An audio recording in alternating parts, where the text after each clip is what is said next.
తన ప్రజలను వారి పాపముల నుండి ఆయనే రక్షించును. మత్తయి 1:21. దేవుడు మానవాళికి అందజేసిన అత్యంత ముఖ్యమైన వాగ్దానం రక్షణ. దేశాన్ని పాలించే ప్రజలకు, రాజ్యాలకి దారిచూపు ప్రవక్తలకు కూడా కలగని గొప్ప భాగ్యం. రక్షకుడు అను పదం క్రీస్తుకు మట్టికే చెందింది.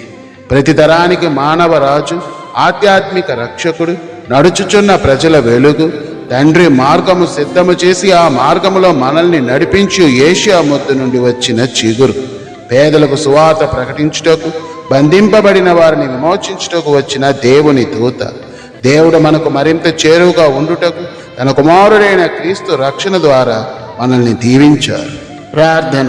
దయగల దేవా, రాబో నూతన సంవత్సరమునందు మీ రక్షణలో మమ్మల్ని నడిపించుము. యేసు నామమున ఆమేన్.